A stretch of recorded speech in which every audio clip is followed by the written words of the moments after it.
अहानबमक्तदा ईश्वरबु थागतचै अमसुंग हराउबा फोंदोकचरी अदुगा अहाकी message असिबु ताबिरिबा ओजासिंग अमसुंग इचिल इनाउसिंग खुदिंगमकपुसु अहाकना कनबीबा मपु प्रभु जीसुगी मिंगदा खुरमजरी अदुगा अखोय मयामना खंगबगुमना होजिके मतमसे अवा अनाना थल्लबा अना एकना थल्लबा असी अनाना थल्लबा अदुगुमलबा मतमनि मियोय कया अमदि चाबा थकबा फंगदबगी मसागी युमदा लैबा फंगदबगी अदुगा काइनबगी काइना मैसा लांगलिबा अदुगुमलबा मीना पिक थल्लबा मतमनि असिगुमलबा मतम असिदा अखोयबु अखोयगी युमदा हराउना अखोयबु थंबिरिबा युमदा लैदुना अखोयगी सेटनबा चानबा अखोयदमक्ता अवाटपा लैतना पिबिरिबा ईश्वरबु थागतसी अदुगा होजिगी मतम असिददि ngamba मखै ईश्वरगी थौगल असे तौजहौरसी हाइबसे अहाकना मयामदा हाइजनिंबा वफमनी प्रार्थना तौजगे सर्गदा लैबा नुंसी थौजाना थल्लबा इपा नचाना ngasi नमित असिदसु पाइबुंगो नहाकी ममल यामलबा वाही असे हाइदोकनबगीदमक्ता थौरांग तौजरे पाइबुंगो नहाना ननाइबु पांगबियु तागदोरिबा इचिल इनाउसिंग ओजासिंग खुदिंगमक्ता इबुंगो नहाकी थवाई असेंबगी पांगलदो नहोनना पिनाबियु प्रभु जीसुगी मिंगदा निजबनी आमेन। ईश्वर की वाही तामिनसी इब्रिया पंदुब तरामाथोय पद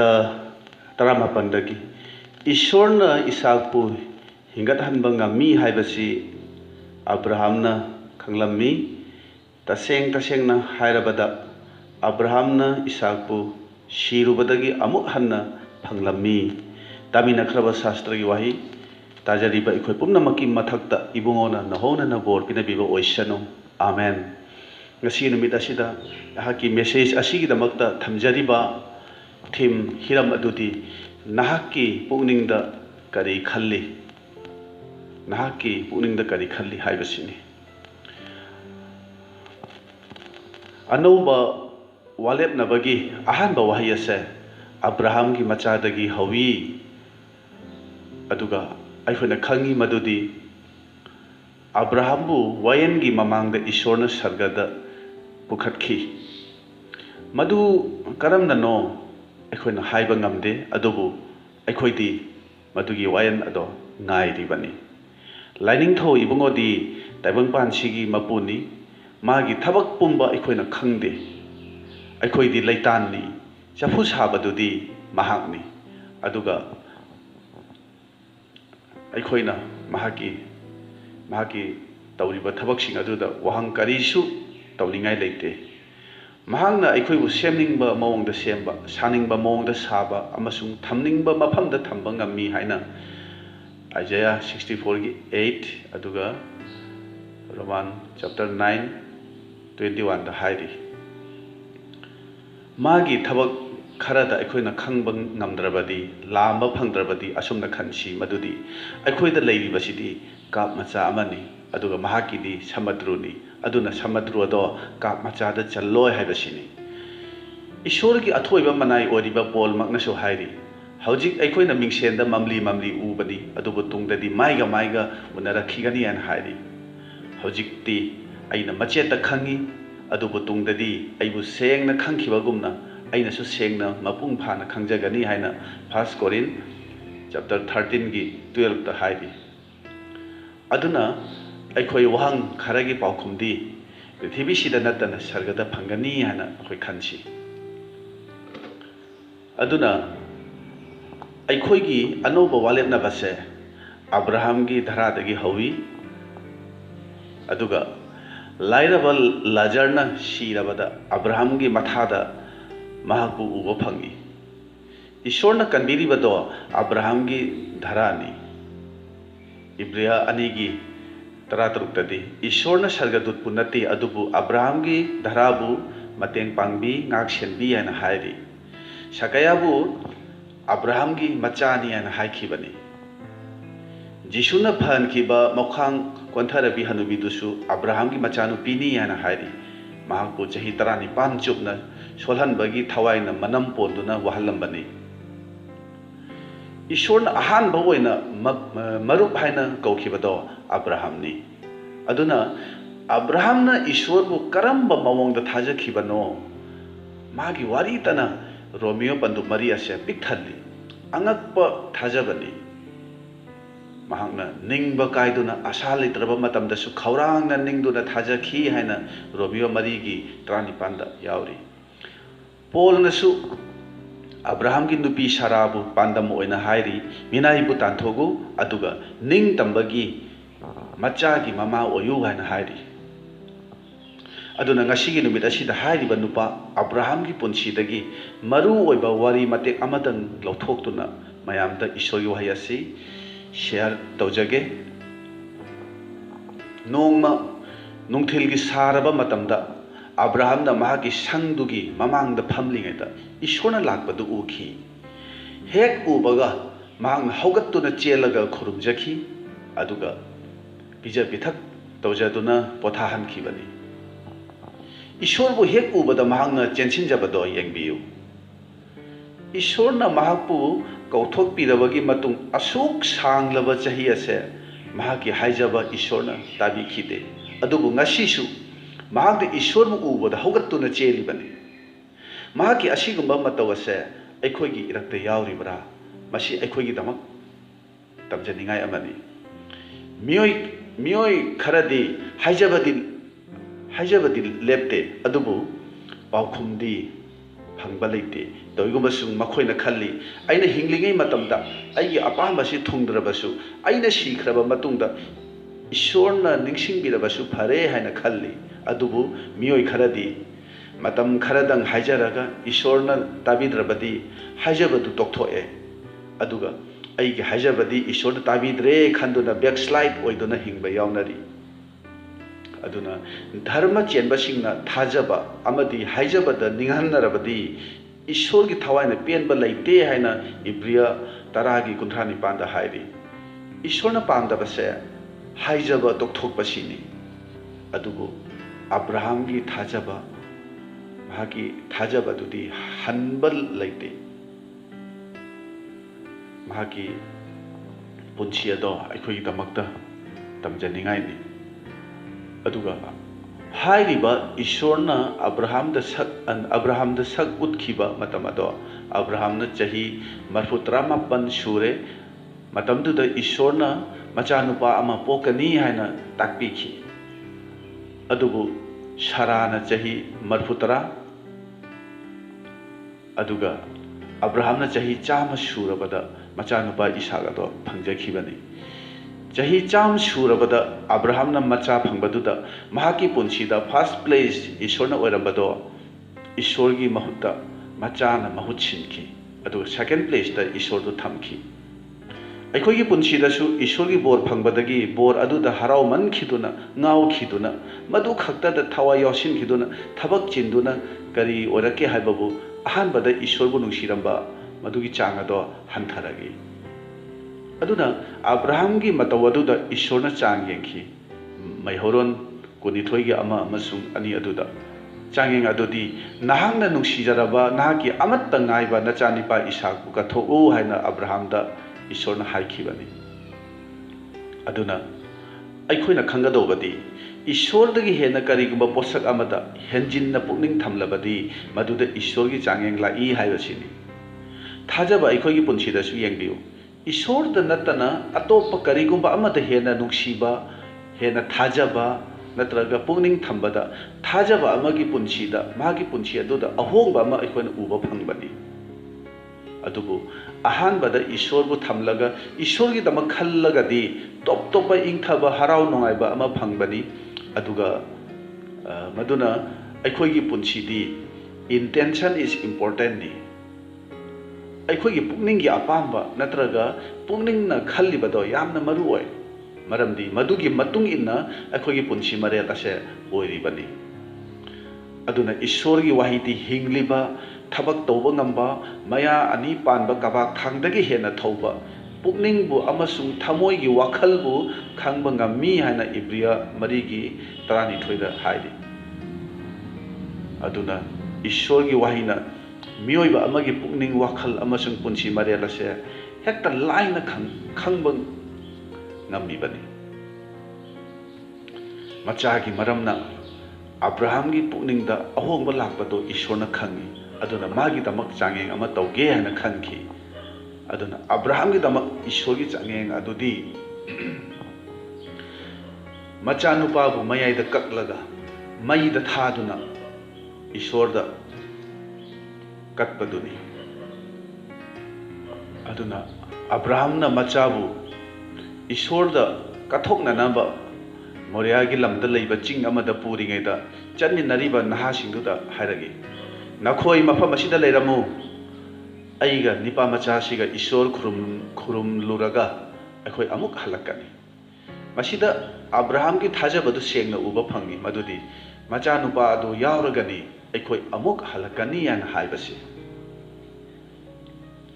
matang asida aina panjaningba wafam amati अखोइना ईश्वरदा नीबदी Lepa लेते अदुबु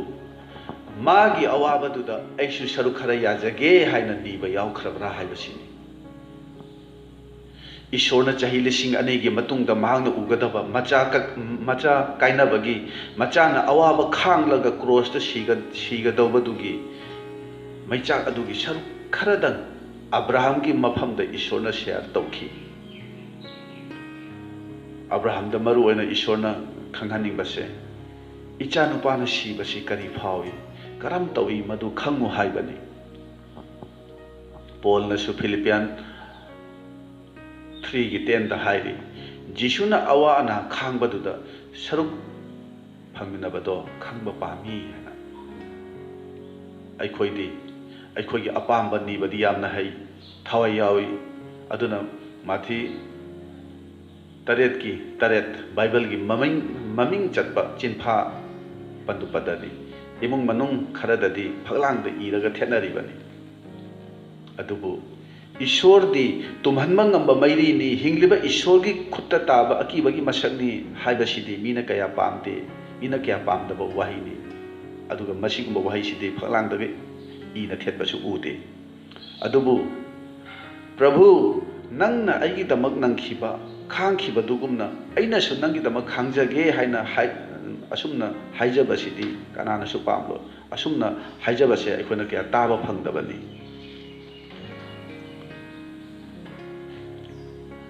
aduna machanipa Isaki mathakta sing adu thongatuna puhankhi aduga mapana mai amasung thang puduna chalame aduga Isakna ching lambi aduda makokta sing adu puna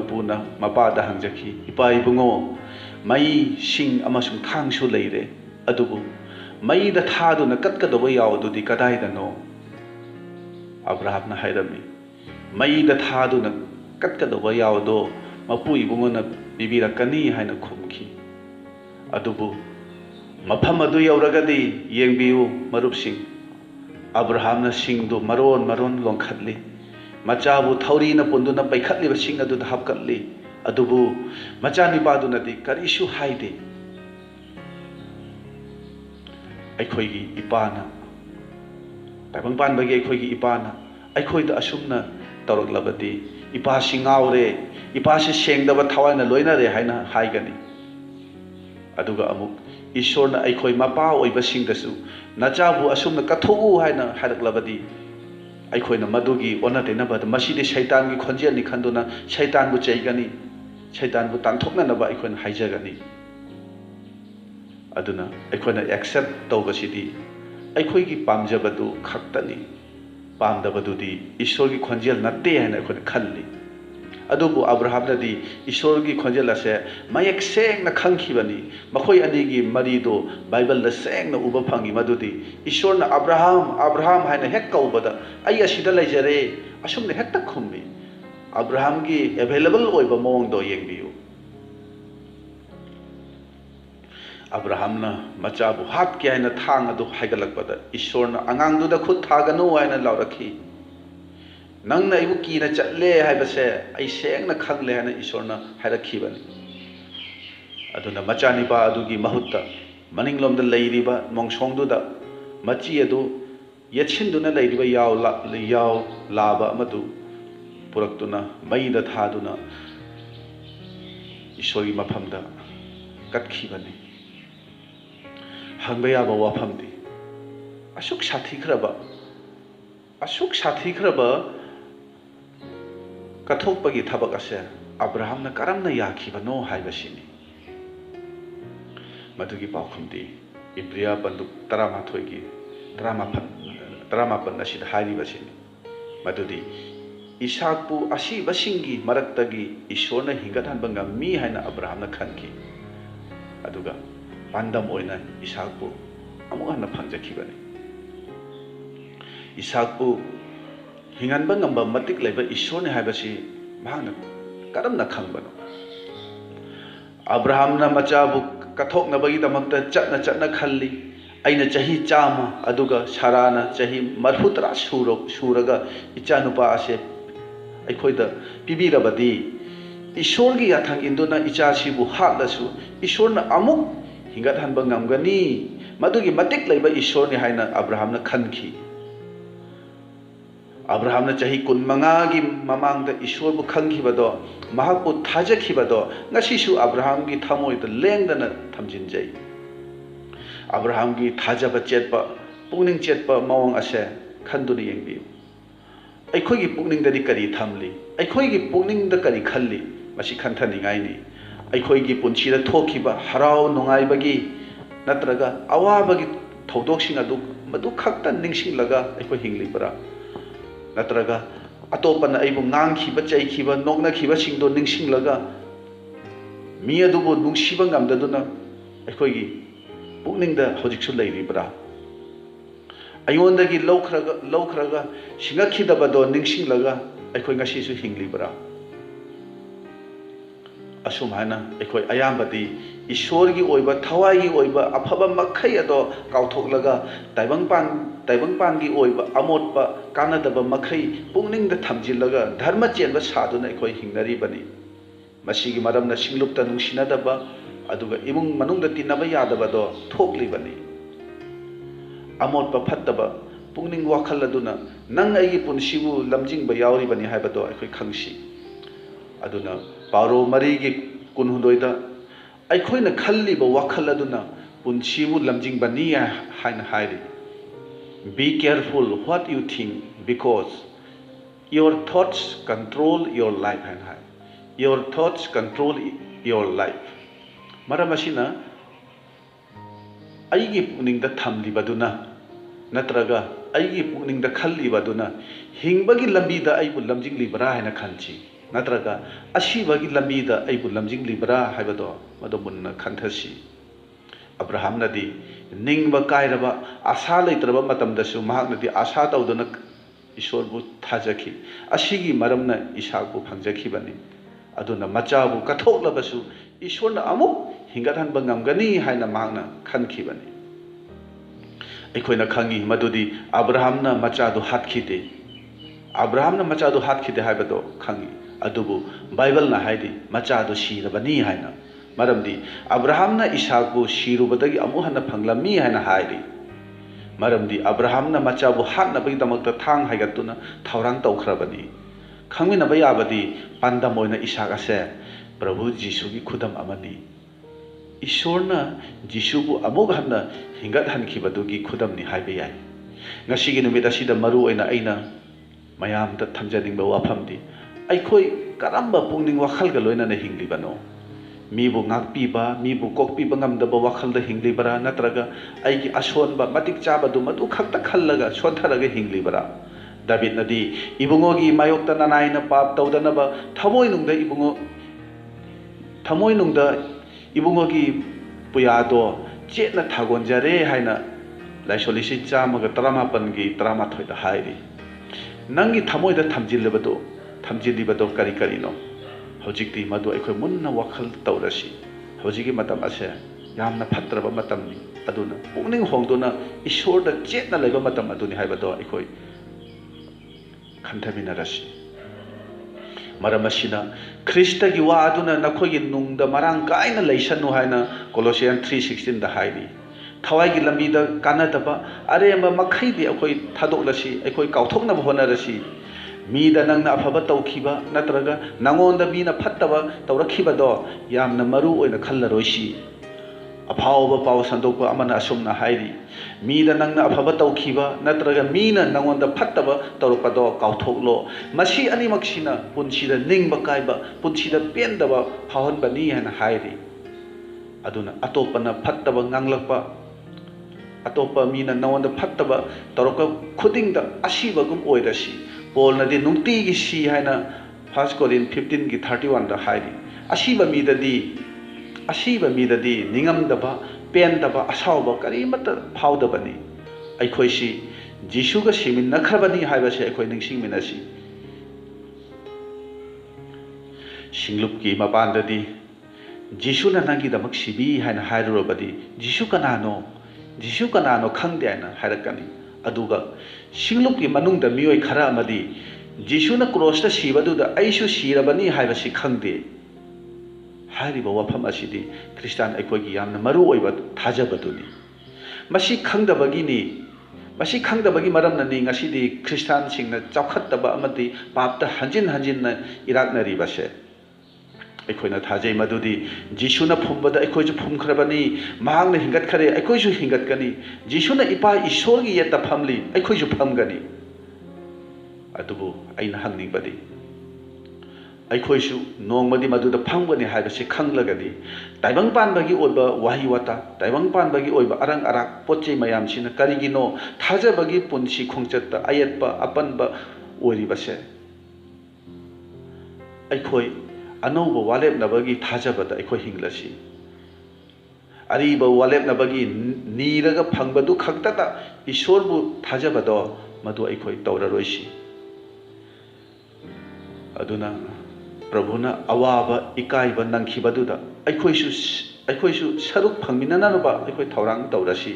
प्रभुगा लोइनना क्रॉसता सिमिनखरबनी महाका लोइनना हिंगत हल्लबनी हाइना पोलना गलातियन 2 की 20 ता हाइबदो मदुदा अखोई हिंगनबा अखोई तौरसी अखोई की पुकनिंग दा करी खल्लिबनो करी सु खंद्रगन करी की ओइदबा वारेम थौरेम दा थवा यावरिबनो बाइबल नदी थमोइ दा खनबदो चिन्ना फोंगदोई हाइना लुक 6 की 45 ता हाइरी चिंदगी करीगो वाही अमा थोखिबदो अइगी चिंदगी हेक्ता थोखिबनी हाइना हाइबा यारोय मदु बाइबल ना सपोर्ट तौदे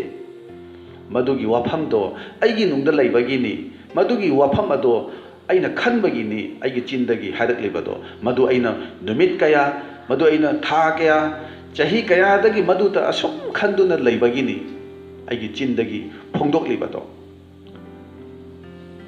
अब्राहम ने ईश्वर की मतिक मगुनबु सेंगना थाजै अदुना माकी वाही माकी वाशक्तुबु थमोइदा चेतना थमजिंजबनी अखोइदी थमोइदा करी थमली करी खल्ली अखोइना पुकनिंग होंगदबा क्रिस्तान बैकस्लाइड क्रिस्तान ओइबगी मरमना थाजबा इचिल इनाव सिंगबुसु पुकनिंग हंथहल्लिबरा मदो खंथबियु अतोपसिंगदा अखोई करंबा मवोंग मतौ अखोना शो तौरिबनो अखोइगा ईश्वरगा लैनरिबा मरी अदुगी मतुंग इन्ना ताइबंग पान असिदा अखोइगी पुंसी अदो उथोकपनि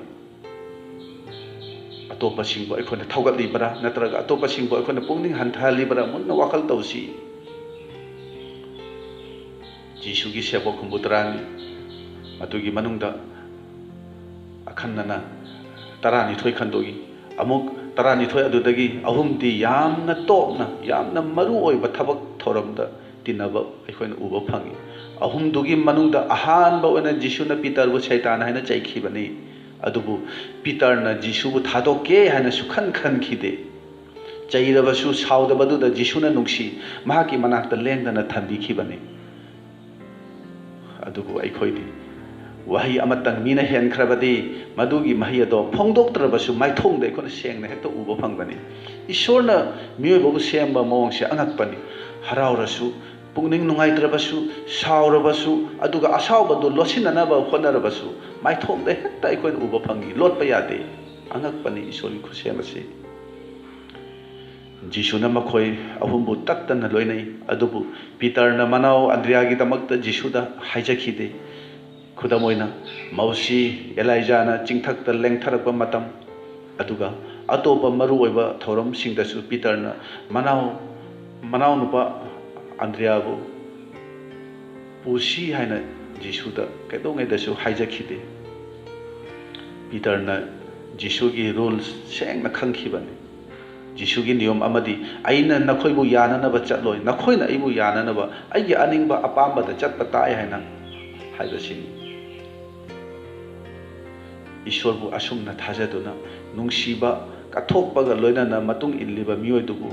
जिसुना मनाक्ता लेंदना थंबी अमसुंग अदुगुंबा मीदुतना ईश्वरगी मतुंग इनबा ngambani नोंगमा नुपा अमना लाक्तुना जिसुदा हाइरे गुरु फंगफम थोकबा अदो आइगे याननबा इयामबाबु हाइबियु लुक 12:13 दा मदुदा जिसुना हाइरगी हे मियोइबा नखोइगी नथक्ता वायन मपु नत्रगा येनबा मपु कनाना इबु हापगे खंगमिनासी इचिलिनावसिंग ऑर्डर तौगदबदो ईश्वरने मियोइबा नते ngasiगी ख्रिस्टान सिंगना ईश्वरदा याथंग तौबगुमना हाइजरी अदु पियु आदा चलु अदु तौहल्लु अदु तौहल्लु अदु ओइहल्लु हाइना प्रार्थना तौब सारी तैगुमसुं ईश्वर की अपामबद हिंगे ईश्वर की अपामबद चटके हाइनदि खन्नदरे अदुबु आइगी अपामबद ईश्वरबु पुननब होनरी अखोइना खंगदौबदि अखोइगी ख्वाइदगी इंथबा हराउबा अमसु हिंगबा फंगबा याबा मफमदि अतै कदाइदसु नते सुपनतगी ईश्वर की अपामबद हिंगबा ईश्वर की अपामबद चटपा महाकी अनिंगबा तौबसिनी वायनगी मतमद ईश्वरना नोरोक्ता चलु हाना हाइखिबसिंगदो सर्गदा लैबा इपागी निंगबा तौदबसिंगनी हाना हाइखिबनी मरम मसिना फत्तबा कानादबा पुम्नमक्तगी पुकनिंग होंगसी अब्राहमनति ईश्वरदी मटिक लैबनी महांगना ngamdaba लैते महांगना अवात्प खुदिंग पिबीबा ngami अइगी अफबा खक्ता खनबिबा ईश्वरनी हाइना महांगना खनखि अमसुंग महांगना असुमना चेतना थाजखिबनी मरम असिना नंग अइगी पुंसीदा नोंगलै नुंसितसु लाक्सनु आंगांगबा समुद्रसु थेंगनसनु मदुना करिसु तौबा ngamloi हाइबसे अखोइ सेंगना थाजसी अफावबा पाव संदोकपा अमना असुमना हाइरि मौसी ओइबगिनी आंगांगबा समुद्रबु मयाइदा खाइदोक्तुना चटहनखिबदो जिसु ओरमलबदि